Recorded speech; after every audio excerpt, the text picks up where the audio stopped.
டே 71க்கான முதல் promo release பண்ணியிருக்காங்கங்க. அதாவது என்னன்னா, விஷால் கேப்டன் ஆகியிருக்கிறார். அந்த ஒரு காட்சிகளையும் தெளிவாக நமக்கு சொல்லிடுறாங்க.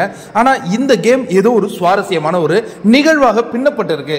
பெஸ்ட் பர்ஃபார்மரில் யார் இருந்தாங்கன்னா, முத்துக்குமரன், ஜாக்குலின், விஷால் இவங்கெல்லாம் இருந்தாங்க. இது இந்த வீட்டில் யார் கேப்டன் ஆகணுங்கிறத முடிவு பண்ண வேண்டிய ஒரு டாஸ்க். அதாவது மற்றவங்களுடைய துணையுடன் தான் இந்த கேம் ஆட முடியும் அப்படிங்கிறது அவங்க பேசுறதுலேருந்து நமக்கு புரிய முடியுது. கேம் சேஞ்சரா ராணவ் இருந்திருக்காருங்க. இங்கே பார்த்தீங்கன்னா, இங்கே ஒரு பெரிய டிஸ்கஷன் நடந்துகிட்டு இருக்கு.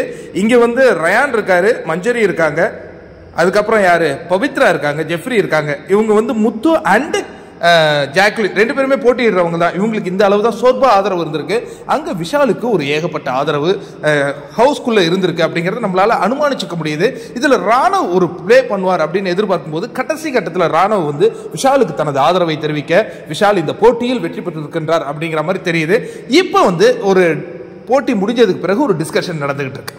அப்போ ரயான் ஒரு அதிரடியான குற்றச்சாட்டை வைக்கிறார். போட்டிக்கு முன்பே நீங்க ஒரு டீலுக்கு வந்தது எனக்கு பிடிக்கல, நான் வெற்றி பெறதுக்கு நான் அதை யோசிப்பேன்ல அப்படின்னு முத்து சொல்ல, உன்னுடைய ஸ்ட்ராட்டஜியே தப்பா இருக்கு முத்து அப்படின்ன உடனே, என்னது என்னுடைய ஸ்ட்ராட்டஜியே தப்பா இருக்கா அப்படின்னு நொறுங்கி உட்கார்ந்துருக்கிறார் முத்து. அந்த காட்சிகளுடன் இந்த ப்ரோமோ முடிவுக்கு வருகிறது. நீங்க யோசிச்சு பார்த்தீங்கன்னா, பிக் பாஸை நீங்கள் வெற்றி பெறணும்னா ஒரு பெரிய எமோஷனல் பாண்டில் நீங்கள் சிக்கிக்கிட்டீங்கன்னா அதுலேருந்து வெளில வர்றது ரொம்ப கஷ்டங்க. இப்போ விஷாலுக்கு தர்ஷிகா வெளியேறியது ஒரு விதத்தில் நன்மையாக அமைந்து விட்டதோ அப்படின்னு எனக்கு தோணுது. ஏன்னா இதே தர்ஷிகா உள்ளே இருந்தால் அவர் அந்த ஒரு உத்வேகத்துடன் ஆடி இருப்பாரா என்னன்னு எனக்கு தெரியல. பட் இந்த நேரத்தில் ஒரு கேம் சேஞ்சராக ராணவ் இருந்திருக்கிறாருங்கிறது இவங்களுடைய பேசுறதுல நமக்கு தெரியுது. இன்ட்ரெஸ்டிங் நமக்கு தேவை.